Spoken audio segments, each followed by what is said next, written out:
Welcome back to Autism Live. Look who I found out in the control room, and I made him come in. But we're going to talk a lot with Matt. First of all, welcome. Thank you. We're going to talk a lot with Matt in just a few minutes. But first, we have an interview with Julie Diep, and I'm really excited. It's the first time that we've had her on the show. We've talked about her before and talked about things happening in the OC, but we've never had Julie on before. So first of all, welcome, Julie. Well, thank you so much for having me. There you are. You're so beautiful. There's your beautiful shining face. And Julie, let's talk, because you wear a lot of different hats. And one of the things that I had said to folks earlier is that you were coming to talk to us because you're from OC Autism, and I want to talk about that. But you are also a speech and language pathologist, and you do a lot of work with New Hope Therapy Center. Maybe talk a little bit about yourself and all the many different things that you do for a second. Well, first of all, I'm an adult with special needs, and I think a lot of people don't know that. So I have ADHD, dyslexia, and through my struggles as a child and my success as an adult and a professional, I became very passionate about helping my community. So I founded OC Autism, and I'm also the founder and director of New Hope Therapy Center. Wow. Well, I don't know if I had known that you, I didn't know that. To see there, Matt and I are both stunned and gobsmacked, as they say, because Julie, you get a lot done. You're a woman who gets a lot done with OC Autism, and you get a lot done in terms of your in terms of New Hope Therapy Center. So I kind of want to give you the floor for a couple of minutes, because you always have a lot of things going on.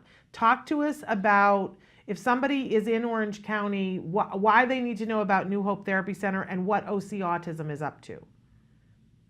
Well, in Orange County, we first of all have a great network of friends and families that we call our community. And a lot of misperceptions that they think OC Autism is only about Orange County, but what we've extended to be is for our community, for autism, and it extends as far as our reach, and even the internet can support us. But for me, I'm a speech therapist who has a medical background, so I work with adults with strokes and brain injury, and I also have a behavioral background, so I do have a postgrad in ABA. So my passion has always been about autism. All the things I've done for autism, and my energy would be, I would attribute it to what they call a disability, but my body craves work. I guess you can call me a workaholic. I love my community. I love all the friendships that I made. Everywhere I go and everything I do about autism, I don't feel like it's work, because it's about reuniting with my friends again and working for the common cause. So, I think through everything that I've done, I just find so much passion in it. And I think the niche that I've learned to have with autism is not something that I've actually handpicked. I never woke up one day and I want to be a speech pathologist. I was a typical underachiever. So in high school, I got lots of D's and F's. I was always told that I was dumb, I was lazy, I was disrespectful, and I had a teacher tell me that even. And so I actually, last year, if you remember, I did my first OC Autism Gala. Even though OC Autism has been around for 7 years, I've actually been personally funding a lot of my work. But right now, our community is getting bigger than I can handle. Our last Christmas party brought out 2,500 people.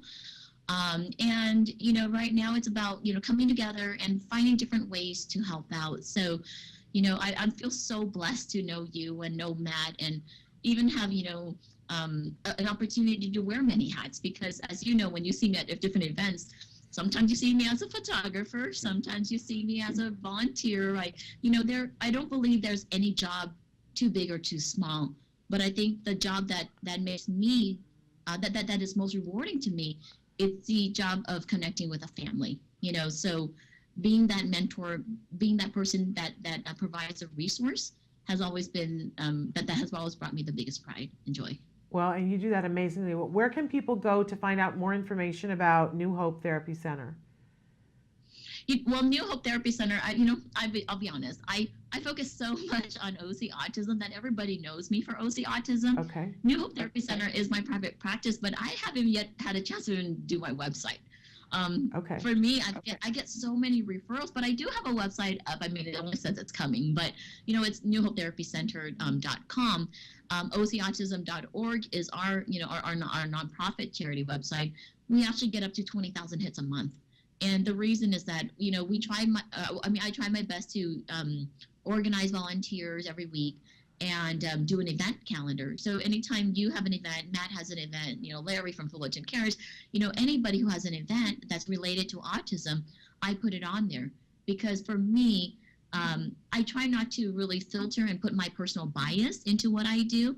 I want to put all the events out there for families to pick and choose which one they want to go to and that they feel comfortable with. That makes the best match for them. Well, honestly, I believe that anybody who's in Southern California should absolutely go to ocautism.org because you do give a lot of resources there, Julie.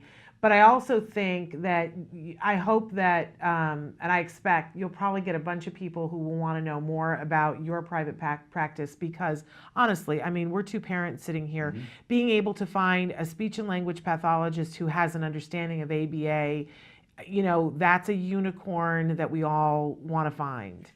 Yeah, and I just want to say, way to go for speaking out about your disability because yeah.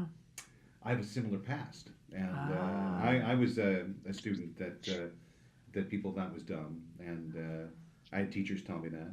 Wow. We had very similar stories. I didn't even know that about you, so we should talk about that sometime. But yeah. I don't know about you, but my parents are the ones that got me through it. Yeah. Yes. And they got me the help that I needed. Wow. So. Yeah, and I mean, from a personal standpoint, I didn't really know my niche. Speaking about parents, I lost my mom when she was 57. And when I lost my mom, I actually quit my job at the school district, opened my own practice. And the first year of my private practice, I identify about 100 kids that were not getting the services they need or not getting the medical attention or the diagnosis. So that's kind of how OC Autism started. It was just, realizing that there is not a lot of guidance in Orange County. And having and also one of the reason why you see me throwing so many parties, and I love parties and I love entertainment, but the main reason why I throw big parties is because when I had my private practice, when I started 10 years ago, families would ask, I would ask my families during the holidays, oh, what are you doing for Christmas? What are you doing for Thanksgiving? And the answer was, well, we're going to stay home. We don't want to come to someone else's house. Oh, they were not welcome. My child's going to break something. And I feel so many families feeling so isolated. So I started throwing a small party in my little office. And 7 years ago was 30 people. A year later became 100, 500, 1,000, and last year was 2,500. So we don't grow by 2, we grow by 10 and 100. So it is really thanks to all my friends, because we really truly make friendships and we're always available for each other. And there is no job that is too big or too small for me, So, Matt, you can call me anytime too. Well, and honestly, at any time you do go to an event, it's what she speaks is truth. Absolutely. She's there and she's doing something. And tireless. Yes, tireless, absolutely tireless. Is there an event that you have coming up soon, Julie, that you want to promote before we say goodbye? Well, we are planning for our April Light It Up Blue for our community. And, for us, we do it because we have a very good connection with the city of Garden Grove. So they do light up the clock tower for us. And, the reason is that, for us, we always debate whether we're going to do it, whether we should do it, what the reason for is and against. But at the end of the day, putting all of them, our discussions aside, we decided that we wanted to make it special for the family and let the city show their appreciation. So we are planning for an April event. We haven't set up a specific date, but if you tune into our website or follow us on Facebook, we'll definitely see that we're going to be doing a taco evening and having fruits and desserts and working with the school district or the Garden Grove School District. And the kids with special needs the special needs classroom are making our centerpieces. They're baking for us. They're actually doing all of this for us, and I feel so blessed to work with so many great friends in the community. Well, Orange County and all of Southern California is lucky to have you, Julie. And again, we want to tell people ocautism.org. Go there, check it out. And if you're in the area, look at some of the events that they're doing and make yourself available to do that. Julie, thank you so much for being with us. Well, thank you so much for having me. All right, we'll look forward to seeing you at the next event.